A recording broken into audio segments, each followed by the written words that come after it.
Alright, so I'll start out by asking you what. No, let me ask you. Oh, you understand. Okay. So I'll be the first to answer. Yeah. We invited young South African men to share their understanding of what it truly means to be a man in this day and age. Deconstructing masculinity and manhood through honest conversation, face to face, man to man. What does being a man mean to you? I'll just quickly go back to like my high school because I went to a very rigid, very white. It's a bit modeled on those old English boarding school type things, and there, that definition of a man is very different to like what I've kind of developed for myself and what I view myself as now. Because there was, if you can sort of divide it into the categories of like how you engage physically, mentally and emotionally, it all very much ties to that sort of classic understanding. It's like you gotta be strong, you gotta be big, you gotta be forceful in this way. Mentally, you know that whole sort of thing that men need to be like the rational breed, and you must be smart or some shit or something like that, and then like emotionally pretty much detached. You're not really going to, how can you say? Like wear your heart on your sleeve. Yes, exactly that. It's practically what you subscribe to. What society have you subscribed to? Have you? Because I mean, if we think a couple of kilometers from where we are here, we're going north to like maybe Mamelodi or stuff. A man there is totally something different to a man where we at here. And it's all down to subscription and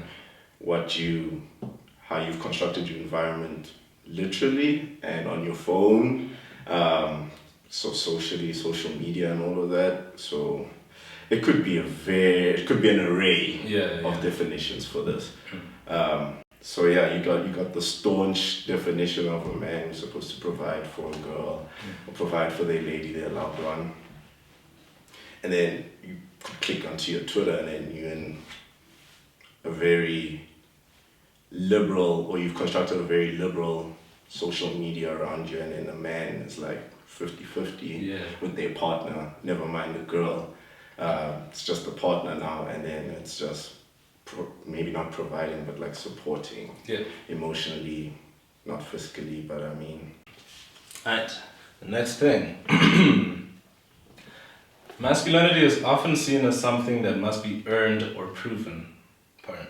Wait, I didn't actually burp. I said pardon before it came out, and then I just went back. Okay. Can you share a moment in your life when you had to prove that you were a man, or for a moment your manhood was questioned?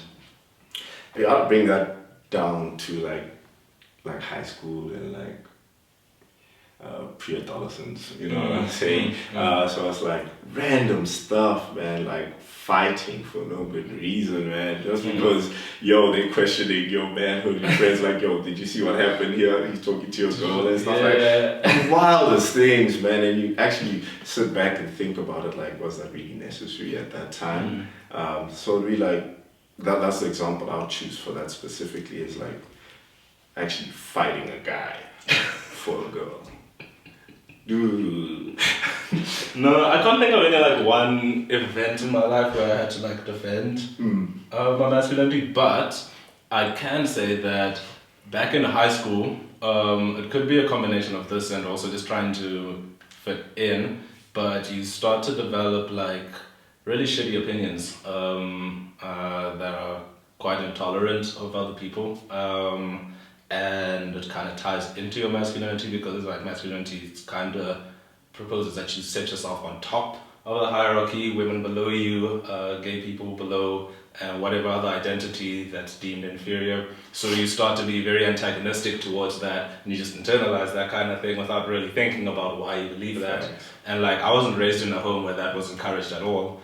But once I found myself amongst people who, if you don't think that way, you can't sit with us. You now need to, what was the word? You need to prove your manhood now by saying, or I don't know, some lower levels. Yeah, in a certain way. Yeah, what about you?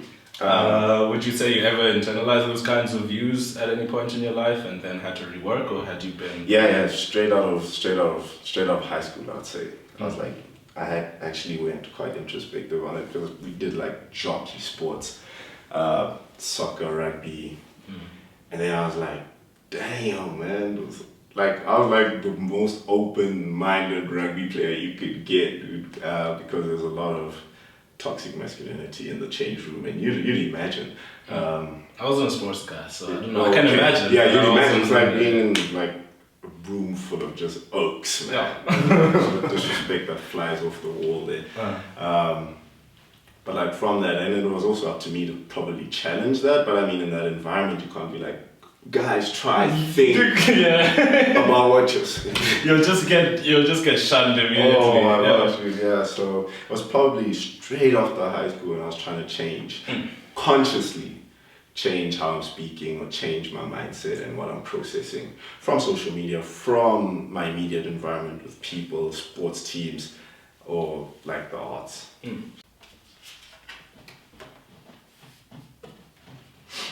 How has your masculinity and manhood influenced how you love your partner or express yourself when you're in a relationship?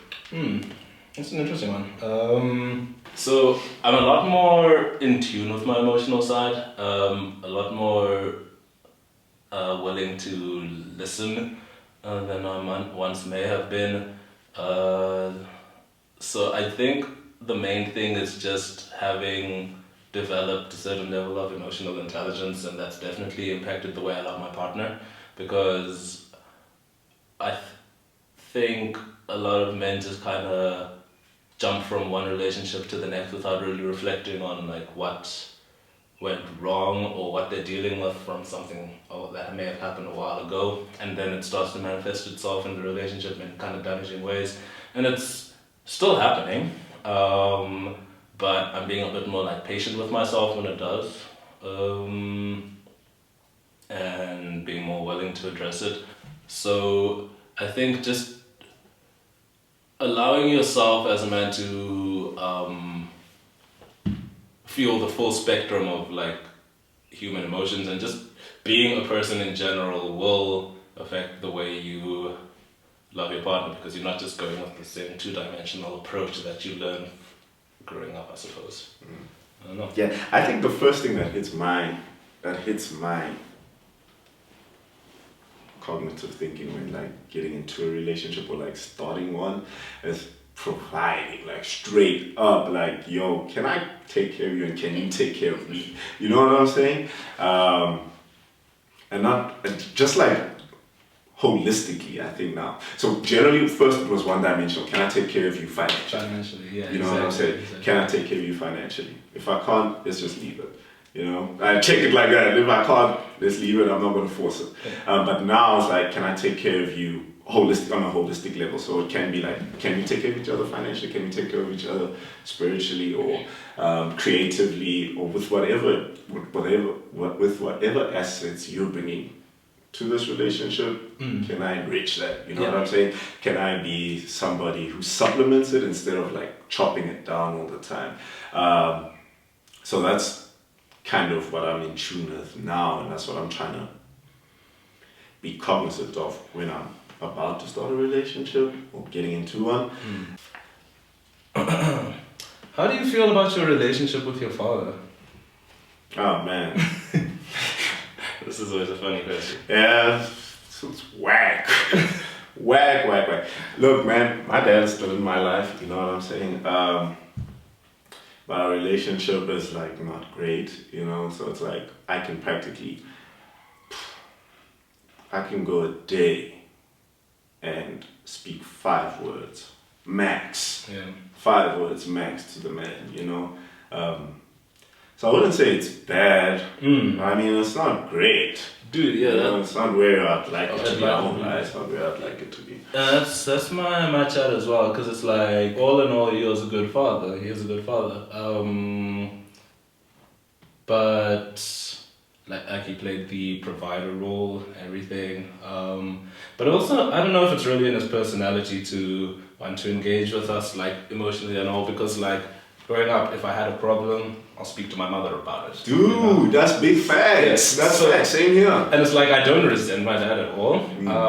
And I also understand that his I think ideals in parenting come from a certain time, but you know, probably also symptomatic of the area that he grew up in and the time and like the poverty and everything that, you know, because like my parents come all the way back from like Steenberg in Cape Flats, and it's not a great area to grow up at all. So like I'm really grateful for the way my dad raised me, but I just wish there were more. Like I can do the same thing. Like I can go a whole day, I'll just say good morning, and then and it's like I want more, yo. Like I'm not gonna the chats, bro. and when you do start a chat, it's never like a proper like a dialogue. It's like giving me unsolicited advice that has nothing to do with what I'm saying. And, you know, so it could be a bit better, I suppose. Yeah. But I still appreciate it nonetheless, and I'm still happy for his presence in my life and what he was able to provide and the type of person he is. He is great. I love him a lot. But I also love my mom more though. You know what I'm saying? Like I don't have resentment, but like, that's big facts, man. Yeah. Big facts. And I just know because like it's shitty, but you see the way your parents do things, and you look and it's like I'm definitely not gonna do that when I'm in your position or something. When I'm a kid. Yeah. This isn't the way I'm gonna do things. Same here. That's exactly my line of thinking. Like you said, it's symptomatic. I think it was also from my dad's perspective. I mean, he's been in my life my whole life. I just feel like there's more he could have done, man. Like real talk. I think there's more he could have done. Yeah, man. Is it my question? Because I just took this. Yeah, but it is not. In what ways do you express who you are to the world other than the physical, through certain art form services, hobbies? Would your sense of style be an okay way to talk about that? Because yeah, that's definitely a main one. Because like I like to bring in elements. It's kind of funny when I like dangly earrings, and I like I'm not good at makeup, but like it's kind of cool sometimes. But I don't like the response to it all the time, so it's still a bit something that I'm working into. What do you mean? Or like elaborate on saying you're good at makeup. No, I'm not good at it at all. But like I just like the idea of wearing it, you know. On yourself? On myself, yeah, exactly. But I haven't done it in public because it's a bit of a something to overcome, you know. You do being fully yourself and being afraid of like the judgment you get for it. What about you? Damn, you read this one. Oh yeah, man. It's probably through the visual art side of my life. Probably through films and stills. I like motion picture the most though. Yeah, that's the way I express myself in the world that we are in right now. It's through that visual narrative. And man, also you had an interesting answer, so we can leave it right there. But that's just me in a nutshell. I think this mountain. Yeah, I get the last one. Okay, so at this stage in your life, what is the most important lesson you've learned so far? It's just to like keep on keeping on with like the avenue you've chosen. So like I don't think it's what you've subscribed to, but like the aspirations and dreams and goals you've set for yourself, just like keep on keeping on no matter how much it's being invalidated or it's not, you're not getting numbers or anything. Just keep on. Just keep grinding. Yeah, just keep on doing your thing. Yeah, there's someone out there who like appreciates what you're doing, and you're probably changing somebody's life in more ways than one. That's what I've learned till now, because you get random daps in the street like, yo, was this you? This was your film? This was you on that project? Yeah, so that's practically it, just receiving that. You're just like, well, okay, what I'm doing isn't going to vain. Even if it was to go out in vain, as long as you just kind of produce something that you want to produce and you're content with that. Mine probably comes in a similar light, and it's probably quite cliche, but it's just like, literally just do you, just be comfortable with yourself, because yes, it's cliched and everyone says it, but it's actually quite difficult to do that. And it's just something you just need to keep reminding yourself that, hey, I'm following this because this is my journey. This is what I like. This is who I am. And yeah, that ties back into the whole sense of developing your own sense of masculinity as well, because this is me. I'm not doing this for the approval of other men around me, and I'm not doing my art for like the approval of this, that, or the other. It's for me. So yeah, just do you. Facts. Cool. Okay. I think Cool. we covered everything. We covered it, guys. How you? Hey guys, this is Mthandeni Khambule, and I'm Lerato, Lerato Masters. I'll do my surname too, because that's what we're doing. If you enjoyed the video, please do us a favor, like, comment, and subscribe. we should be linked below, you know, our Yes. Instagrams and everything. Should Yeah, be we'll there put our if you're trying to handles find us. If you like these faces, see what you can do.